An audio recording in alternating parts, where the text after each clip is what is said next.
Welcome into episode 6 of the State Line Fast Break podcast. I'm your host, Casey Boone. Alongside me, as always, the wonderful, the great, the awesome Josh Miller. Here we go. March Madness is upon us. We will dive in to the round of 64 and the round of 32 while previewing today's games and future rounds. Then weekly news around the NBA, followed by who is the best third option in basketball currently. Let's get right into it. Starting off, we will talk about the Arkansas Razorbacks and the St. John's Red Storm. John Calipari's squad knocks off Rick Pitino 75-66 in the round of 32 to move on to the Sweet 16. Calipari has now knocked off 2 Hall of Fame coaches, which has only been done 4 times in the history of March Madness. Bill Self and Rick Pitino back-to-back. Is John Calipari disrespected too much? Is he back? Is Arkansas back? Josh, what are your thoughts on this game and John Calipari getting a signature win, which he hasn't had in a few years? I think it's amazing, and Kentucky fans really got to be kicking themselves and seeing where he could potentially end up. I mean, I did not expect this team to beat Kansas. I saw maybe you can upset Kansas, but St. John's did not see that coming. I mean, Coach Calipari is playing with house money. He seems to be more comfortable when he doesn't have all those expectations on him. I mean, they started out conference play 0-5. SEC's been the most dominant conference potentially ever. So obviously they were better than an 0-5 ball club. They've had injuries. They got a lot of NBA prospects in this tournament we're going to talk about, but Boogie Flan and one guy come back healthy to just at the right time for this Arkansas team, and they're headed to the Sweet 16, and not a lot of people saw that coming. Yeah, this is a team that's kind of caught fire after they went into Rupp Arena and knocked off the Kentucky Wildcats. Obviously, you mentioned it, a lot of Kentucky fans got to be kicking themselves, but I think we can all recognize that it was time for both parties to separate. Like, it was time for John Calipari to move away. They had clearly had enough there. He clearly wasn't getting the support that he felt like he needed at Kentucky in order to get to the point that he's at now, which is yet another Sweet 16. He's taken now 4 programs to the Sweet 16. Like you said, Boogie Flan, a guy that I'm rationally high on in terms of the draft, and we're going to have him rated a lot higher than most people will. And one thing that, not getting talked about enough with this Arkansas Razorback, their leading scorer, Adu Thiero, still out, has not played in the month of March, has not played in any of these tournament games. They're expecting to get him back next week for the Sweet 16. Was a game time decision here against St. John's. But it just proves what the SEC has become this year. A top-tier basketball program. St. John's has won the Big East going away. The conference that has won multiple national championships since the last SEC team did it in 2012. And it just proves that the size, the athleticism, the skill set that the guys in the SEC have, even a 10-seed Arkansas team that backdoored their way in, just the teams can't hang with that type of athleticism, that skill set that they got. And you've got Kentucky still in it, you got Tennessee still in it, you got Auburn, you got Florida. The SEC is going to be reckoned with, and we might see the first SEC champion since 2012. Yeah, I mean, it's definitely feeling that way. It's been the most dominant conference. They got 14 teams in. Another game, and with arguably the best team in that conference. Today, we got UConn, Florida. We got some NBA prospects coming out of here. Interesting matchup for Florida. They probably didn't want to play this team, but they're 10-point favorites. On top of, even though, they're back-to-back national champions, they're 10-point dogs. What do you see happening here? Florida ran away with the SEC title this year, winning the tournament, and they got possibly the worst draw that you could have. You've got Dan Hurley, who hasn't lost a game in March in a long time. I think he's won his last 13 games. 15-4 tournament record, second highest winning percentage all time. And you're Florida coming in, and you've got this guy who's now they've got it. It's moved to 9.5 point underdog, which 10-point dog, like you said. this is a team that, I mean, going into it, UConn was ranked very highly. Again, you've got Liam McNeely, who's going to be a potential lottery pick. Like, they've still got guys that can beat you on both sides of the floor. Caravan has been big for him in the tournament. This was possibly the worst draw that Florida could have had, and they're going to have a tough path if they want to get to where most people coming into the year or coming into this tournament thought they could get. They still have Arkansas on the other side of the bracket who's getting hot, Texas Tech, and they're on the side of the bracket where if you get to the Final Four, you're going to have to play likely an Auburn or a Michigan State. So 2 Hall of Fame coaches. Florida's going to have a really tough ride here if they're going to want to win a national championship, which teams are expecting them to do.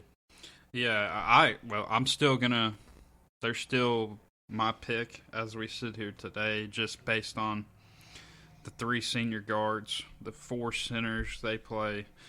Walter Clayton has been a first-team All-American this year. He's been unbelievable. You got the 4 centers, like I mentioned.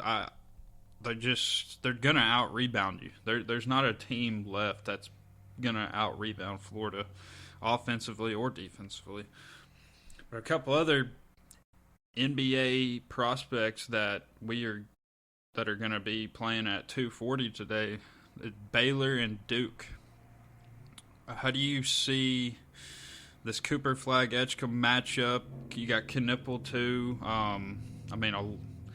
NBA general managers will be watching this basketball game. What's your thoughts going into it? Duke has 3 players on their starting lineup that are going to go top 10 in the draft in a few months. That's the reality of it. Maluk, the center. Cooper Flag, obviously going to be the number 1 pick. And then you got Con Knipple, who, if I was an NBA team, I'd be heavily considering to be that 5th guy off the board. Obviously, you've got the 2 guys from Rutgers who we're not going to see in the tournament, unfortunately. And then you've got the guy who they're playing today in VJ Edgecombe, who I'm sure most of y'all have seen the highlights of him going up, attempting that posterizer dunk, and he missed it, but the ball sent. You could see the power that he plays with, the explosiveness. He missed it, and it went off the rim all the way back to the free throw line on the opposite side of the floor. He's an explosive guard. He's got a bright, bright future. I'm very high on him. I will get into our rankings as we get close to the draft, but he's a guy that I would even consider taking over some of these Rutgers guards just because of the skill set that he provides you at that guard position. We saw Baylor knock off Mississippi State, which is everybody's getting tested by SEC teams. There's 14 of them in there. You're going to have to beat an SEC team if you want to make it and win a title this year. Baylor's done that. They beat Mississippi State, who's not the best SEC team, but they're still super talented, physical, tough. They attack you down low. Baylor was able to come out of that with a win, and now they get a date with Duke. And this is obviously Cooper Flag coming back now. He's healthy. We didn't know what the future with him would be after that fall that he took in the ACC tournament, but he's back and healthy. Duke, to me, is probably far and away the best team. There's no doubt because of the roster that they've got. But I wouldn't count out a talent like VJ Edgecombe in a game like this. And you've got, again, another great coach in Scott Drew who's going to be leading Baylor with something to prove tonight. And speaking of coaches, college basketball is all about the coaches. I think it's more about the coaches than just about any other league. And a coach that's been talked about a lot this week is none other than Will Wade, leading McNeese State to the round of 32, and now it has taken a job at NC State. I think Will Wade's one of the best coaches in America. He's at LSU a couple years ago, got in trouble for, I'm not exactly sure what, some sort of paying players, allegations, whatever. He finds his way getting let go from LSU after putting in multiple players to the NBA. I believe they won the SEC one year. I mean, had LSU towards the top. Then ends up at McNeese State, does an exceptional job there. Now he's going to NC State, and this gets announced before their round of 64 game even tips off. And I don't know, it was such a weird moment, but looking at a guy like Will Wade, you just knew he was going to end his way back up to a big time program. Another guy who did this, Chris Beard. Ole Miss right now had different allegations, but you see these big time coaches finding their way back up. So, Chris Beard's probably going to end up staying at Ole Miss. I thought maybe he'd go and get this Indiana job, but Indiana's going and hiring West Virginia's head coach. So a lot of moving pieces this time of year, coaching-wise too, and this is a coach's game, man. So, any thoughts on Will Wade? Yeah, well, the coaching storylines in this tournament so far have been unbelievable, and it's part of what makes college basketball so great. You do have so many iconic coaches. Like UConn's got their guy. You talked about Chris Beard at Ole Miss. Baylor's got Scott Drew. We'll see what John Shire ends up being at Duke, but so far so good. He hasn't really lost a step behind Krzyzewski. Izzo's still doing it at a high level. We just talked about Calipari. And Will Wade, I think, is one of those guys who skill set at the head coach position can get to the level of what these coaches that we talk about are at. NC State is getting a baller. They're getting somebody who's going to elevate to this program to where they haven't been in a long time.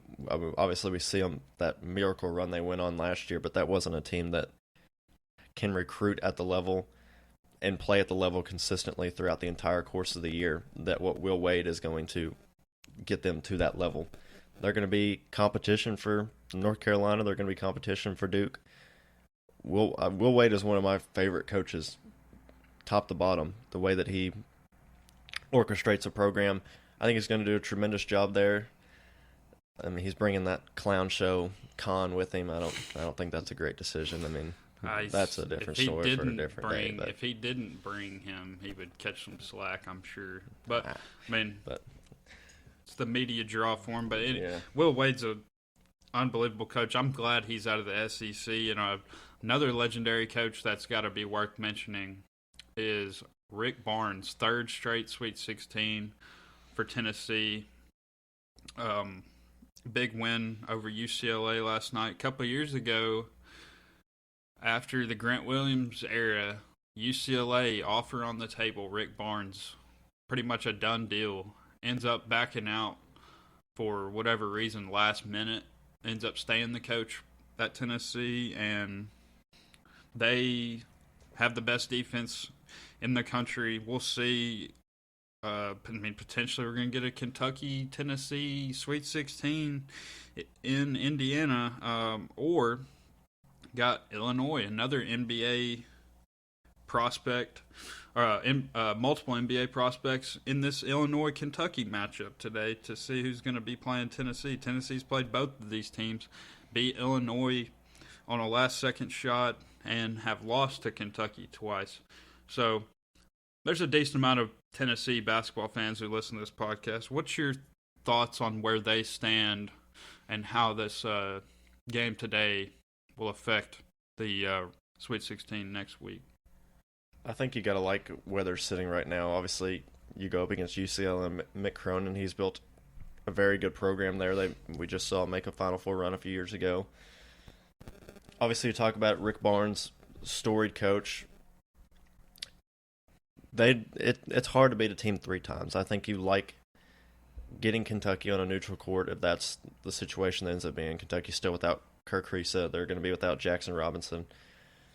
They don't have some of the guys that they've had that beat you in the past. It's a tough matchup because of the way Kentucky scores, and we've seen Tennessee have a hard time keeping up with teams like that in the past. You've gotten very good games so far in this tournament out of Gainey and Chaz Lanier. You're going to need it again to keep up with a team like Kentucky if that's what it ends up being. But again, you mentioned Kasparis with Illinois, who's going to be a top 10 draft pick in the NBA. Super talented combo guard. It's going to be one of my favorite games of the day. Kentucky and Illinois. I think it's going to be a fun matchup. We talked about Calipari. There is a immense amount of pressure right now on Mark Pope.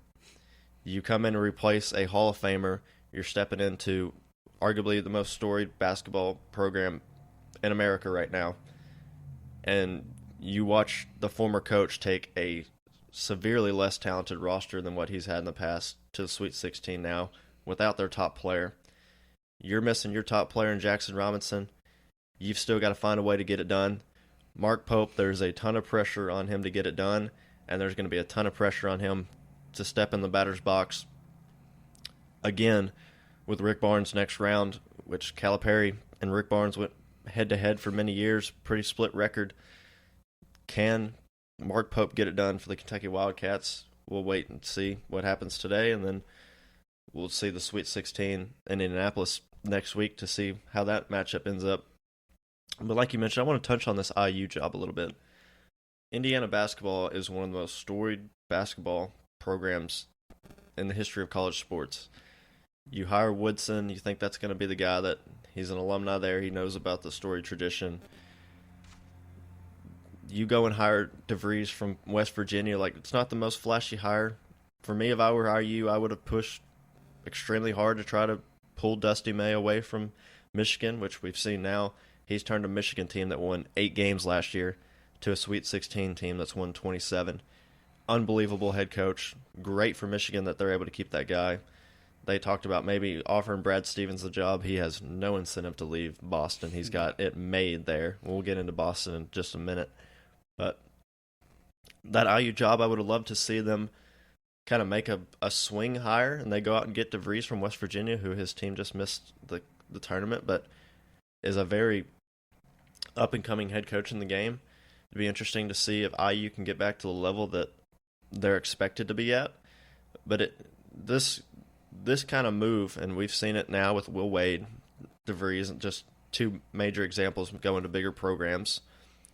They sign these deals before their seasons are even over. Like, DeVries had his interview with IU in the introductory press conference, and the way he made it sound like this job is basically solidified mid-year. Like, he knew multiple weeks ago after they announced that Woodson wouldn't be returning. And it makes me question, is there a double standard in college sports? Because so many players nowadays who are moving back and forth get so much slack for transferring back and forth and the NIL and stuff like that, when these coaches are leaving their players out to dry and agreeing to these deals mid-year and maybe losing some of the focus that they have on the current year, which Will Wade went and won a tournament game and laid it out there for his players. So maybe he didn't give up on them, but he definitely had one foot out the door. Do you have thoughts on the coaches jumping back and forth and how they don't get maybe as much criticism as players do? Yeah, I mean, it's a tough position because when you're in this industry, it's all about getting up to the next job to get more money, more power, better spot, whatever it is. And now players are doing the same thing, catching a lot of criticism for their decisions, and I believe rightfully so on some of them. But you're right. I mean, I thought for sure – I mean, you're right. Indiana's storied basketball program, I thought maybe they go and get a Will Wade or Chris Beard. Initially, that's who I thought they may try and get a Dusty May too. But for him to, basically this was done mid-year. And, I mean, once you're kind of in it and we've worked around some sports, we kind of can see how it goes down. These things do happen way before they get announced, and, I mean, one foot out the door is a great way to put it, and that happens so much, and it's pretty sad because of the timing of it, because, I mean, the news breaks on Will Wade taking the NC State job right as he's having a press conference before his round of 64 game. I mean, it's inevitable what's going to happen, but I do think the coaches should be getting criticized just as much as the players. I agree with you 100%. And it is a problem, but it's the same thing in college football as well. And we've been right up in that to see sort of how that goes.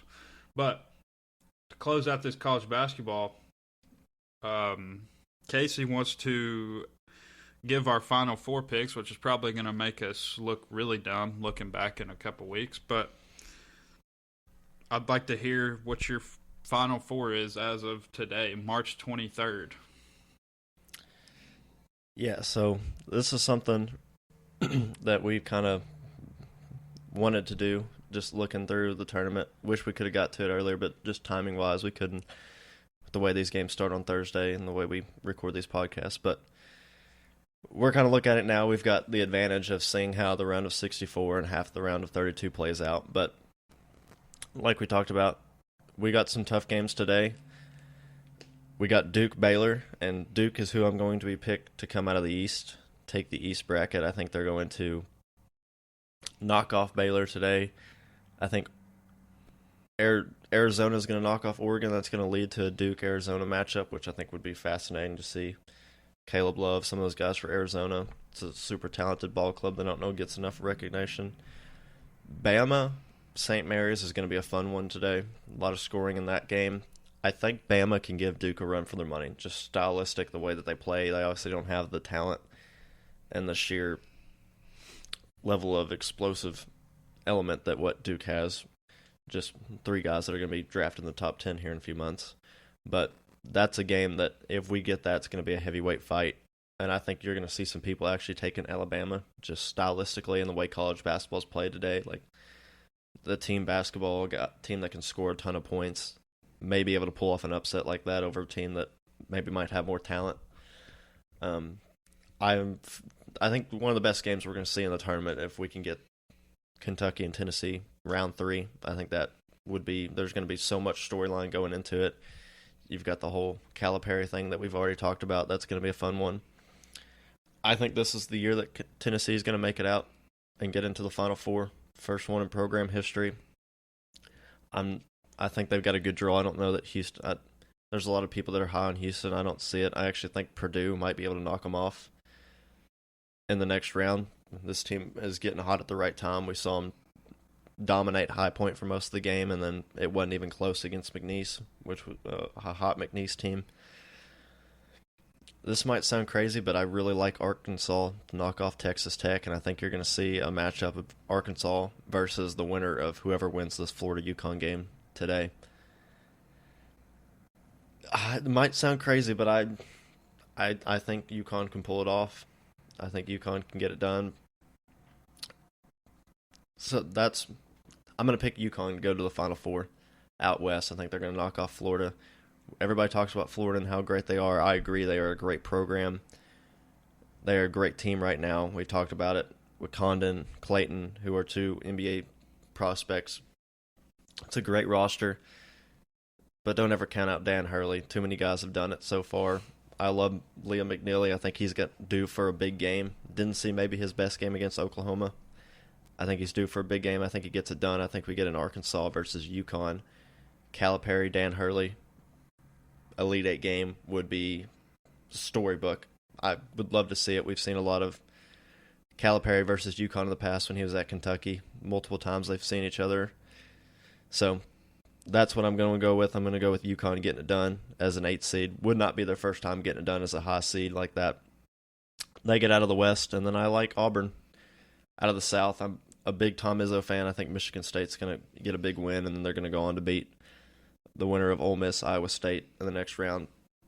Set them up with a date with Bruce Pearl in the South region. I think this is the year that Auburn basketball gets it done. I'm going to pick Auburn as my national champion winner. I'm going to pick them to come out of the South. I think they're going to get it done.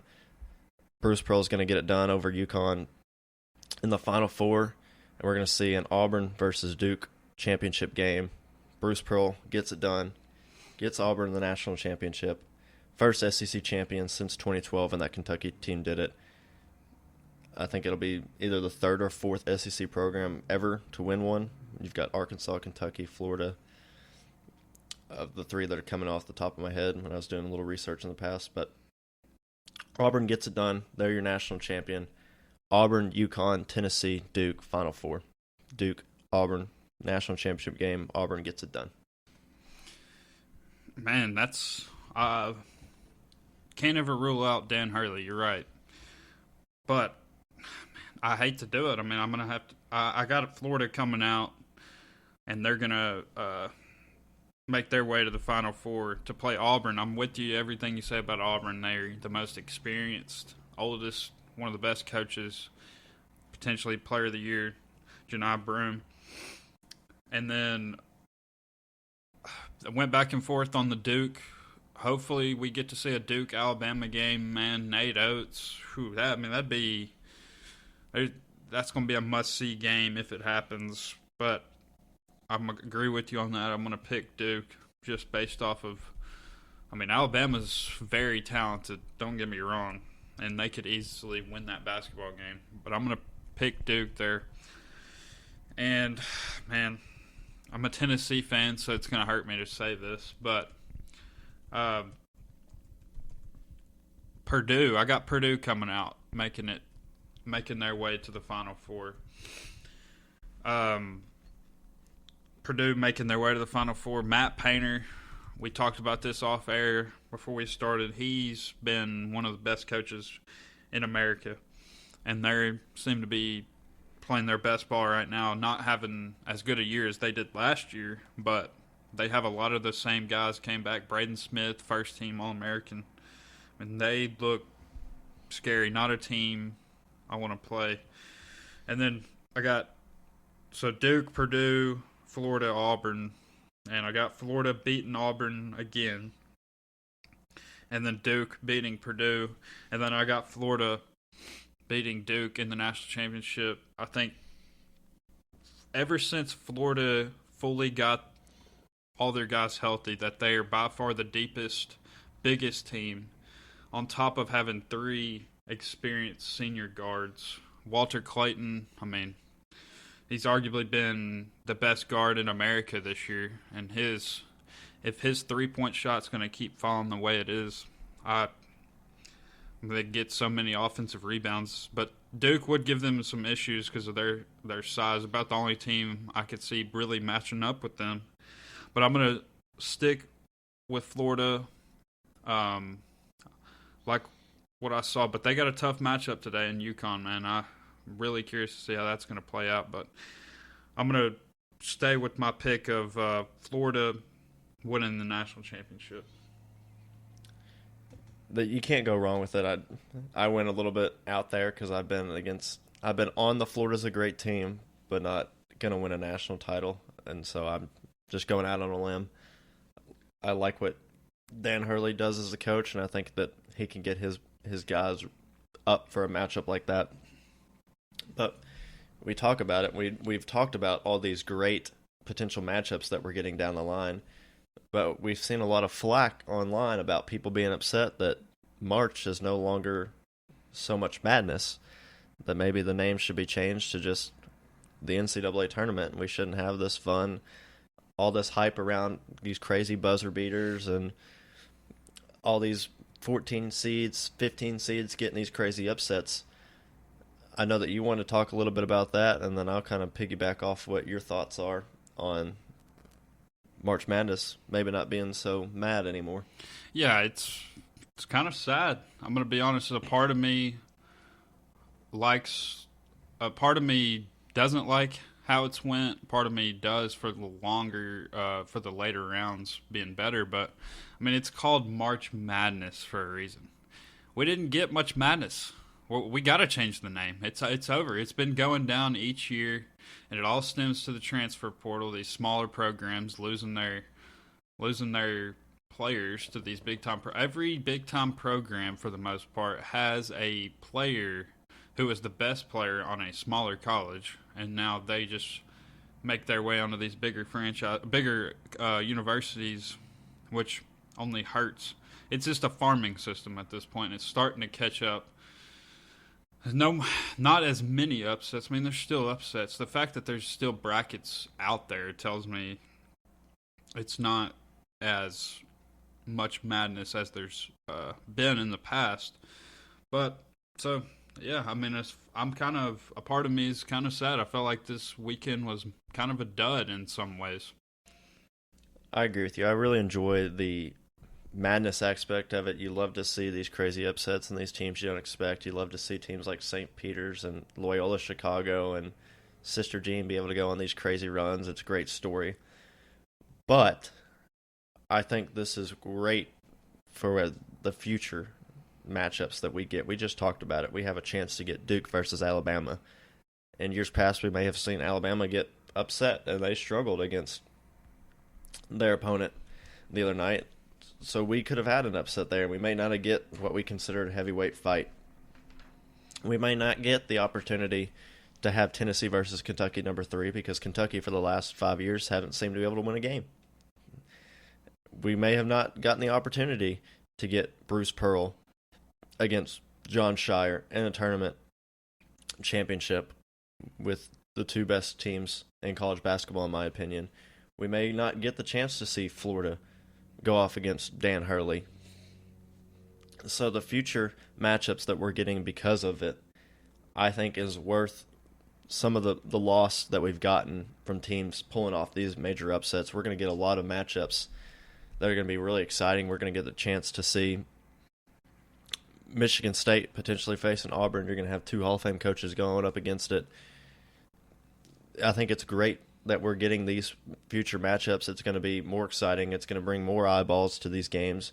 The ratings, I think, are going to be through the roof because of the fact that we're getting these better teams winning their first and second round matchups, getting these storied. We talked about it so much today about these Hall of Fame coaches.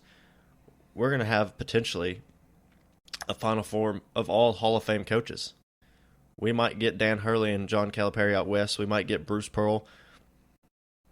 We might get Rick Barnes all in the Final Four. Like, we have a chance to have a complete Final Four of Hall of Fame coaches, even if maybe, say, Arizona or something were to sneak through in the East, or BYU go on a run or something. We might see some. We still have the potential to see some of these upsets, but it's not. We don't have to get ourselves excited for a High Point versus Houston game in the Sweet 16. We can instead see Matt Painter go up against Houston 1 versus 4 and have the ratings through the roof, have 2 high-quality basketball teams that are pretty equally matched going up against each other. I think it's great for the sport that we're seeing these good teams get out and perform like we expect them to. Yeah, I mean, I can't argue with the second point. It just makes the first weekend not quite as fun as it used to be. But you're right. I mean, I think it will help the ratings in the long term, but hurt the ratings in the earlier rounds. Before we transition here, there's been a lot of thoughts on the expansion of this tournament, moving it to 76, moving it to whatever they plan to do it to. I think the way that they do it's great, and a lot of people complain about the 4 play-in instead of playing in 4 teams, just adding enough teams that would be on that bubble watch to where they can just have another round. I think that's a joke. I think we should leave it the way that it's been. I think it's great. I think it's fun to see these play. We wouldn't have even got to see these 4 playing teams. Got us a chance to see North Carolina prove a lot of people wrong, get a lot of flack, but then they get mud roll stomped by Ole Miss. So I think the way that they do it right now, I think it's the way that they should keep it. I don't think that we should expand something. If it ain't broke, don't break it. What they do now is great. 68 down to 64 and move on. Expansion, I think, would be a terrible idea. Yeah, it would be a terrible idea, and we're starting to see this in college football as well, where we keep changing it year in, year out. We don't add any more teams. If anything, we're just going to have to cut down teams based on what we've been saying with the upsets, which they're not going to do that, but adding more teams, it's a joke. There's 64 teams already, 68 teams that get a chance to be in this tournament. That's more than enough, in my opinion. If anything, it should be cut down. Yeah, I agree with you. So I think it's time we move on. Talk about the NBA a little bit. That's what this podcast is all about. We love talking. We love all sports, and we wanted to kind of touch on our thoughts on the NCAA tournament. And I'm sure next week we'll see a little bit about what our preview is for the Final Four and yada yada, talk about those games. But we're going to talk about the NBA now. We talked about college basketball expansion. Let's talk about a little bit of NBA expansion. Boston Celtics just finalized a sale. Bill Chisholm, the managing partner in Symphony of Technology, has agreed to purchase the Boston Celtics for $6.1 billion. This is the largest sale for a sports franchise in North American history, topping what the Washington Commanders just went for in the NFL. So there's two things there. Tremendous news for the NBA. You've got a franchise that has now sold for more than what an NFL franchise has sold for, which the NFL has so much more money invested in it. But now you see, obviously, Boston's one of the most storied franchises in the history of sports, so it's not super surprising, but it's great that the NBA is getting this investment. And I think this is going to be a positive move for the league, as you see the money that's starting to be invested in it. Your thoughts on this sale and what it means for the league? Yeah, I mean, I think it's big-time news, which it seems like every team that sells is starting to break the record for most expensive. It seems to keep happening with the way sports is being marketed now with how much money's involved. I mean, $6.1 billion. I mean, this is arguably, other than the Lakers, the Lakers and the Celtics, two biggest NBA franchises. A lot of people want their fair share of this. $6.1 billion. The NBA is not going anywhere. The ratings, we've had an entire episode about the ratings, why they're down, but obviously they're not down enough as somebody is willing to spend this kind of money. And as far as expansion goes, I hope there's not another expansion. I guess I might be in the minority there as far as I'd like the amount of teams that are in the league right now. I don't like the idea of how it would sort of shape it around. But if there is an expansion, more than likely one of the Western Conference teams will be moved to the Eastern Conference, such as the Memphis Grizzlies. We would love to go. We will be the first to go to the Eastern Conference. The San Antonio Spurs out east. We would love the Grizzlies to be sent to the Eastern Conference. But, I mean, maybe Vegas gets a team. Everyone's talking about Seattle getting back a team. I guess I'm in the minority. I don't really want another team. I don't know the exact rule on how the draft works for them. They get to take players from certain teams, and I don't know. I just don't like the idea of that happening, and it waters down the league for a short amount of time. So I'm going to say I hope there's not an expansion because of this. So overall, I do think this sell was big for the NBA, proving its value in the world today. Yeah, what I think this speaks to is Adam Silver's talked about it. Like, expansion, whether we like it or not, expansion's coming for the NBA, and this sell proves that there is money to be had with expansion. They're going to get heavy investments for likely two teams. You talked about it. They're probably going to expand to Vegas. They're probably going to expand and bring back the Sonics in Seattle. Louisville. There's several different parts of the country they've talked about putting teams. If they do go Vegas and Seattle, you're going to see probably two Western Conference teams slide over to the Eastern Conference, which, I mean, it's going to shake up the way that we view the league in so many different ways based on conference realignment and all that stuff. But we're going to see expansion, and it's coming within the next 10 years if I had to predict.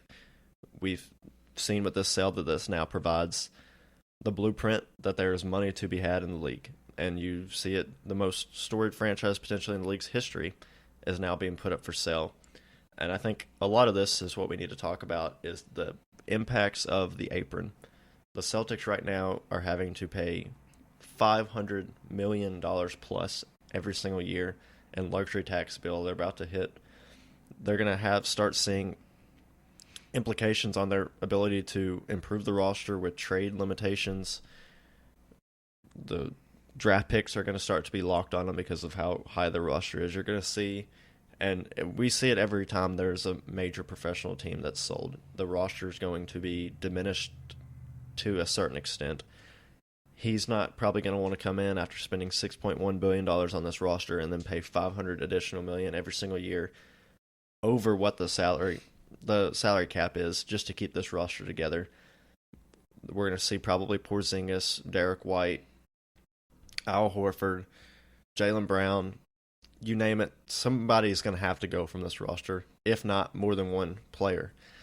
There's going to be big implications on the league not only because you see a team of this magnitude being sold and the ability of expansion, but the impacts it's going to have on their roster and the fact that we are probably going to see this roster, as soon as the sale is finalized, start to diminish, and we won't see the Boston Celtics be the Boston Celtics that we've known them to be. Yeah, that is inevitable, but they have a genius in that front office and Brad Stevens. And if anyone can figure out this equation or this issue that they've got themselves in from a contract standpoint, it is him. But you're right, they are going to lose some players.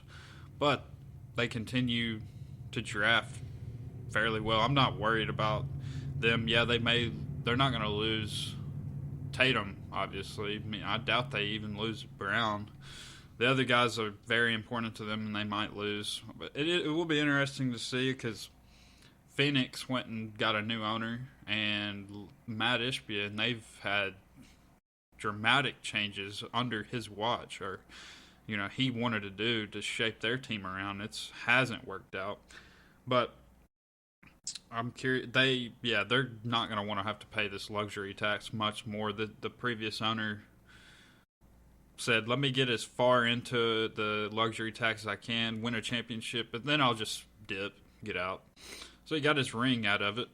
But, man, we'll see what happens. But I'm not super concerned just based on they're still going to have Jason Tatum. More than likely, I don't see them getting rid of Jaylen Brown neither. So. Yeah, I mean, the Celtics are still going to be the Celtics, and like you said, Brad Stevens is incredibly smart with the way that he builds a roster and he identifies talent well. They've been able to get Peyton Pritchard and some different guys to finalize their bench and how they manage to put their rotations together. So the Celtics are still going to be the Celtics, but a team we don't know that is going to be their team, the Nuggets. We talk about them every episode. It seems like there's constantly news around them, a lot of talk about MVP. You can probably wish that goodbye, as Jokic is now set to miss his 4th consecutive game. Jamal Murray also banged up. The Nuggets are starting to slide down a little bit. They are now sitting at 3rd in the conference, only a half game up on the Lakers, full game up on the Grizzlies right now. And they're playing today a team on a 9-game win streak and who now sits at solo 2nd in the conference, the Houston Rockets. I'm sure we're going to get your thoughts on Jokic here in a minute. To me, this is incredibly concerning because this isn't something that is one particular injury. He's been out these games for a multitude of different reasons. Jamal Murray as well. The Rockets are catching their stride at the right time. You've got to, as a Jokic fan, have to be incredibly concerned by the outlook of the Nuggets right now. Yeah, Jokic, I figured, I thought he might sit 1 to 2 games and be back. It seems to me maybe the injuries he had were a little bit more concerning than he may have let on, but I can only believe that based on his production, even with those injuries. But now, I believe that the Nuggets, Michael Malone, have said, we're fine if we even dip down to the 6th seed, as long as we're not in the play-in. I think we have a decent, as good a shot as anyone, and we aren't going to really be mad about the matchup we get. So their only shot going forward is to have Nikola Jokic in pristine shape and having. I can't say he can give them any more because even with the injuries he's had a knee, he's had an ankle, and an elbow. All have been reasons for him being out. He's still giving them everything he can. I think this is the time of year where, and I want to hear your thoughts on this too, but this is the time of the year where coaches and GMs, I'm going to say especially coaches, have to this is where they make their money. You're getting towards the playoffs. You got teams already clinching seeds. How are you going to rest certain players? When are you going to play certain players? when are you going to hide your game plans when you're playing a certain team that you know more than likely you're going to be seeing in the playoffs? What do you want to show? What do you not want to show? This is why coaching matters in the NBA.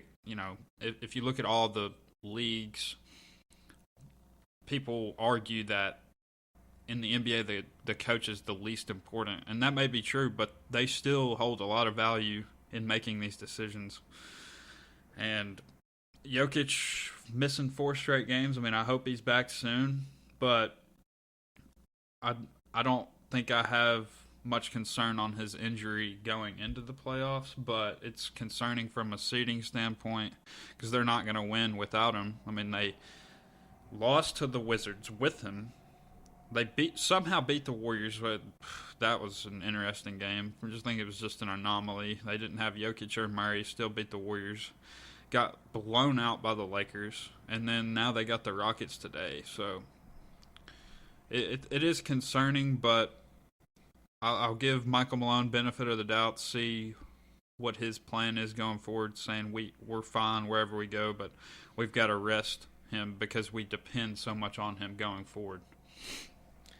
Yeah, like you said, Michael Malone knows what his team needs going into the playoffs, and that is a healthy Jamal Murray and Nikola Jokic. And I was going to say they probably should continue to sit him, honestly, through at least Friday, March 28th against the Jazz. Like, you've already announced that you're going to sit him against the Rockets. I would say you could sit him against the Bulls because they're not a very good team, but they just slaughtered a healthy Lakers team, which we'll get into in just a second. The Bucks is an Eastern Conference game. That doesn't really matter too much. And then the Jazz, like you talked about, head coaches and GMs, Will Hardy and Danny Ainge doing their best job to sit everybody out for the Jazz. They don't want anybody to play. They would go out and pick up me and you to play for their roster tomorrow if they were allowed to.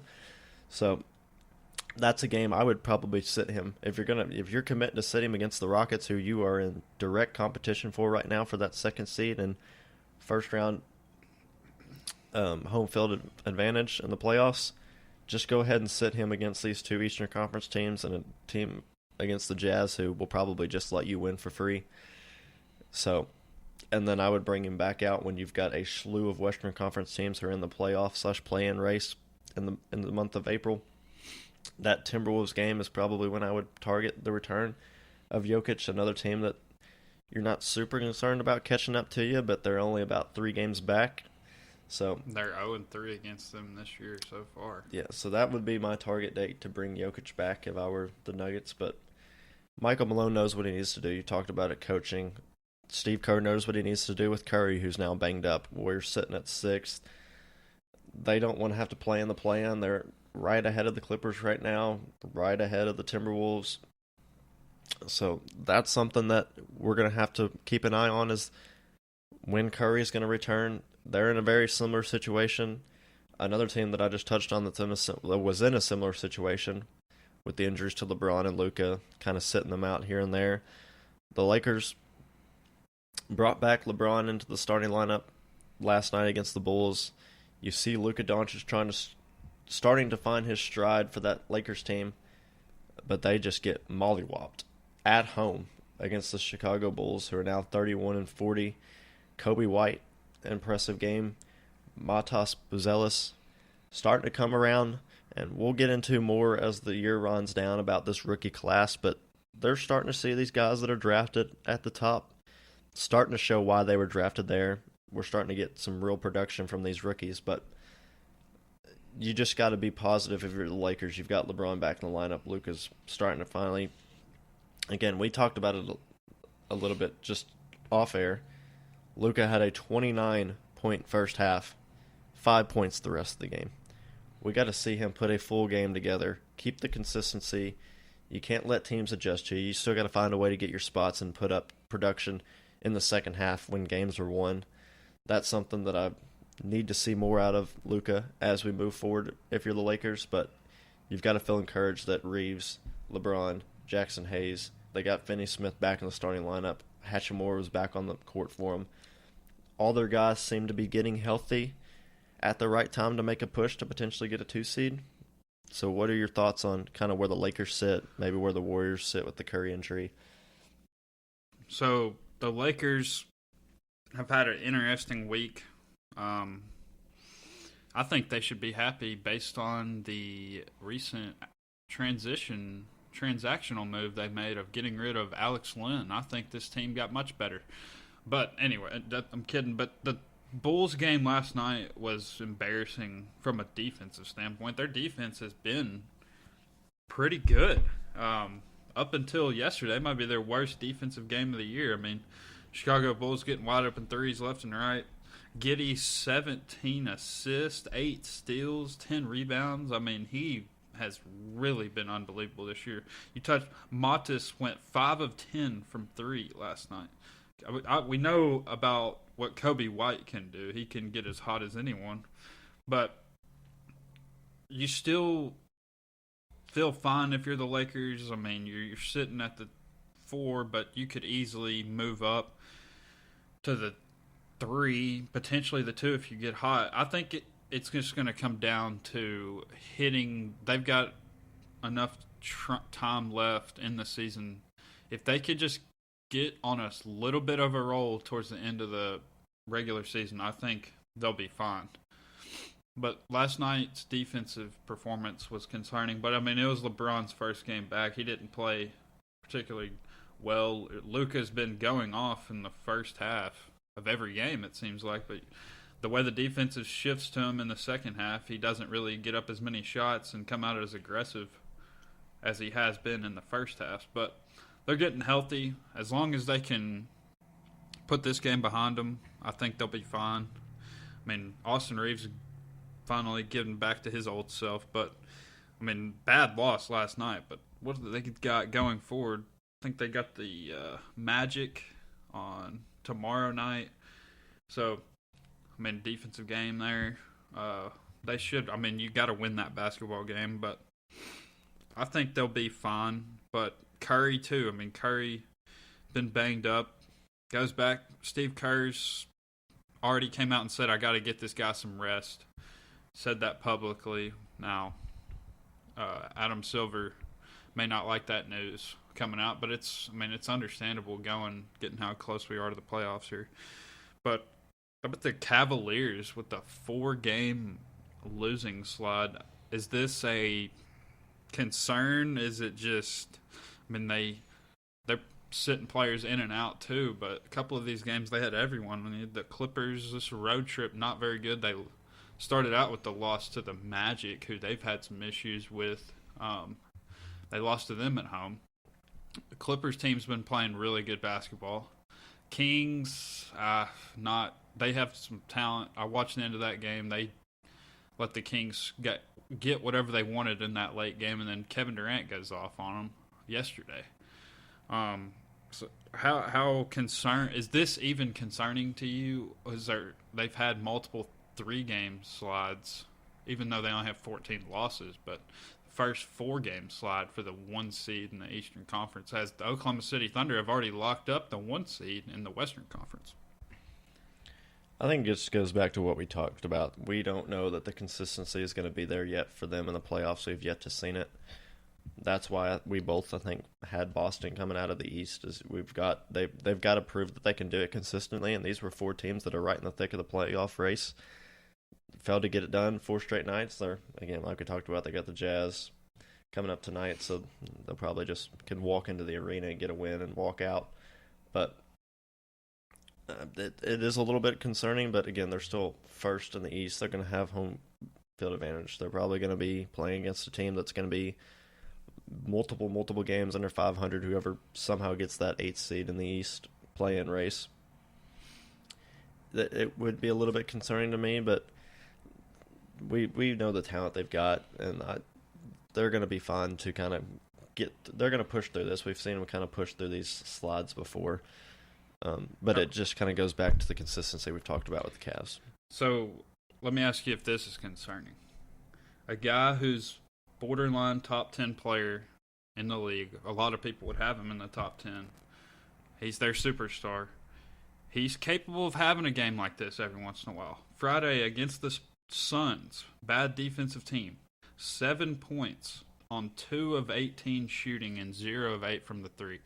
I mean, obviously he can get as hot as anyone, but he's also capable of having one of these games, and he needs to hope it's not going to be in a meaningful Game 5, Game 6 come playoff time. But we've seen this happen before. Yeah, when we talked about it a few weeks ago about kind of our outlooks on the playoff races, and I talked about the teams that had a chance to win it all, I said the Cavs did not have the one guy that most of these other teams have, and that's the guy that can consistently be the go-to guy down the stretch of games that's going to win you games. I got a lot of flack for it because everybody threw Donovan Mitchell. Donovan Mitchell, we've seen games like this from him in the past where he just disappears. He's not there when they got to have a big-time performance. I mean, this is the Suns team that everybody's been beating. I mean, they're not a very particularly great team. Speaking on the Suns, I think there was a stat like they are 11-3 or something when Bradley Beal doesn't play, when Kevin Durant and Booker both play. They've got to find a way to just get, like, even if you got to cut him in the offseason, just get rid of him. And I think that would be a more positive outlook for the Suns. But again, they're probably going to, we'll talk about it on a later podcast, but Durant is probably going to be traded. So it's just, that's a bad loss to a Suns team that they don't have any real true identity, and your best player disappears. It can't happen. And a lot of these games have been on the road, and they've been grinding it out to get to 56 wins. So there's a little bit of fatigue aspect to it, but yeah, you just can't have that type of performance from your best player and what a lot of people consider to be the guy that's going to kind of push them over the edge as their go-to guy in the playoffs.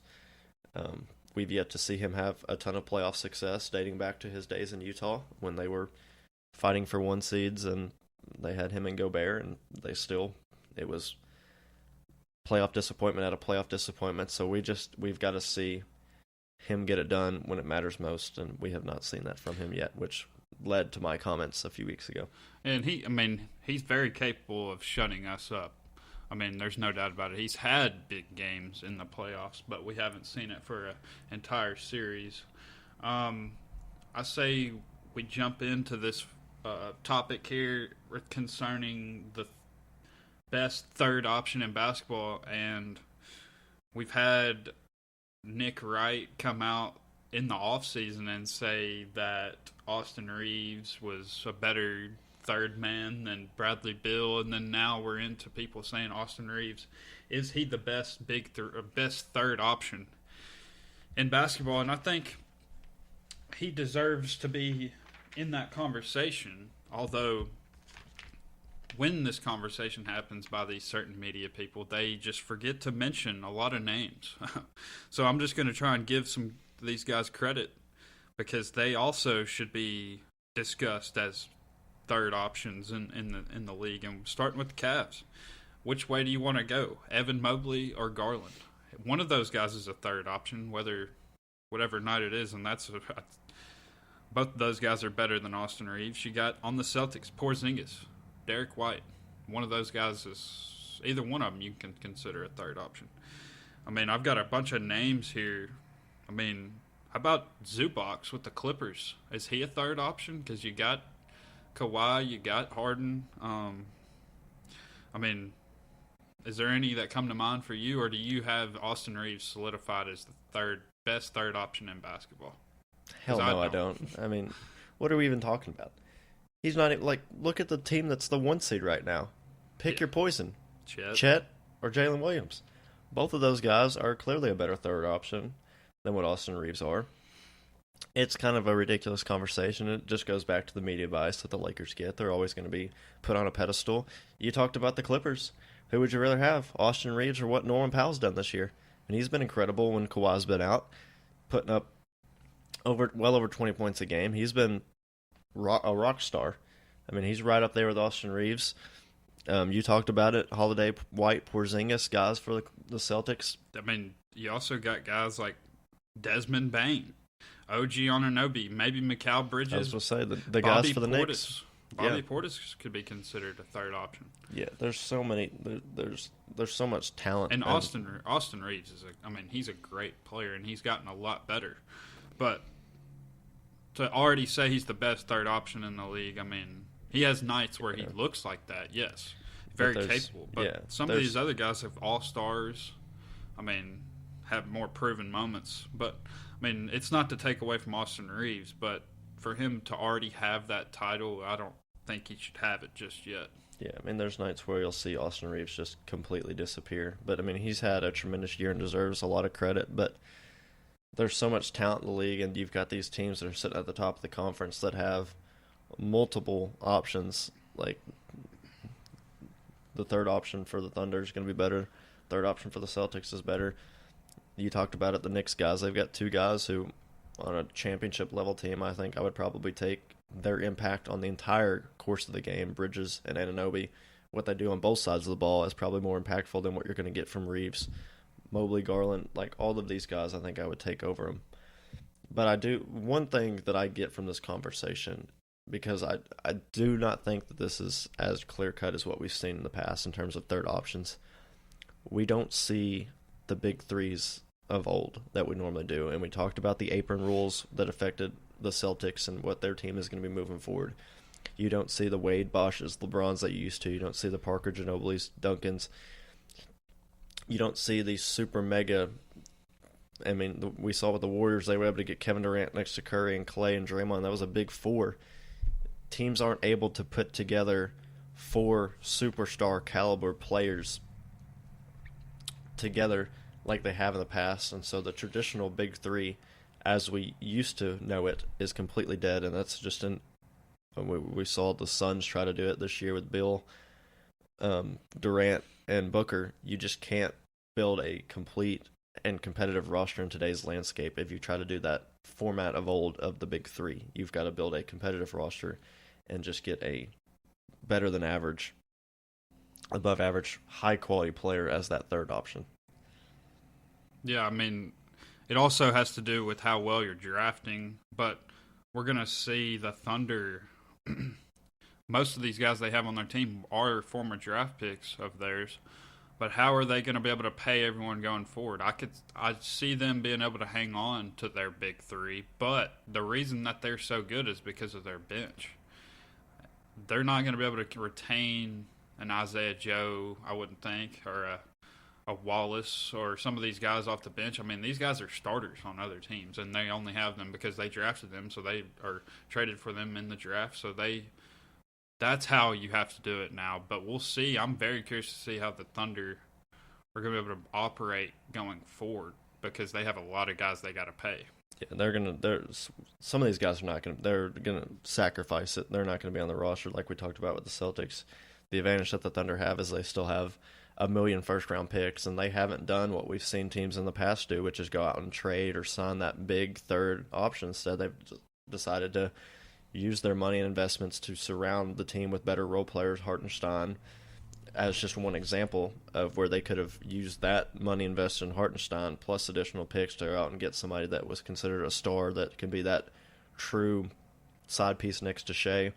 They're doing it the right way, and how you're going to see teams build it now. Smart investments, build out the depth, draft and invest in your draft picks.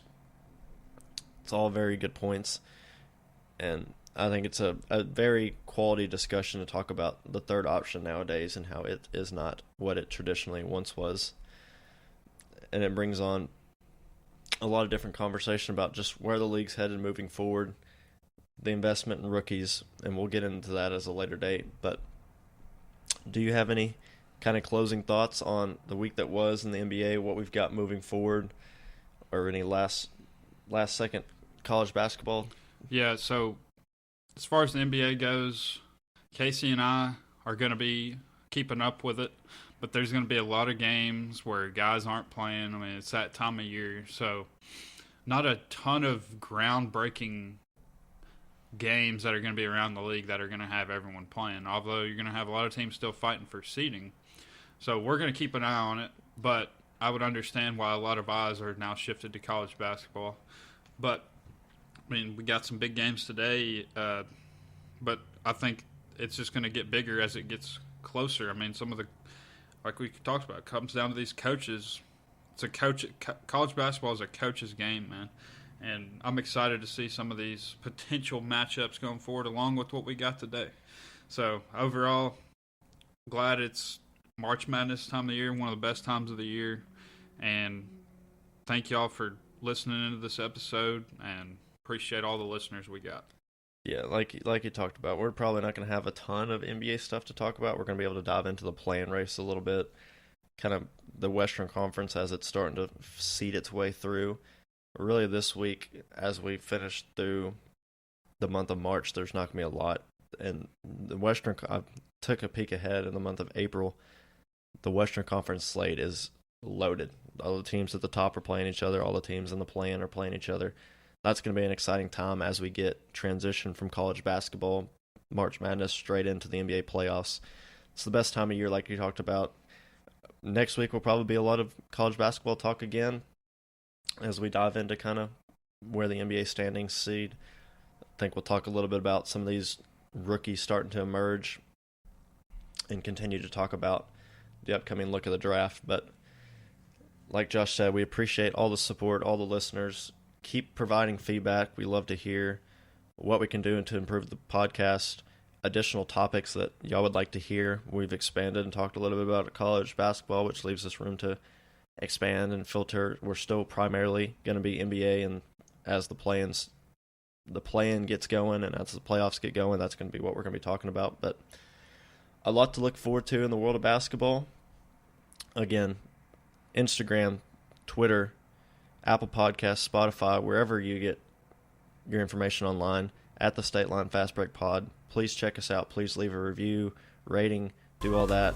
Check us out on YouTube. We appreciate y'all listening. This was episode 6 of the State Line Fast Break Pod.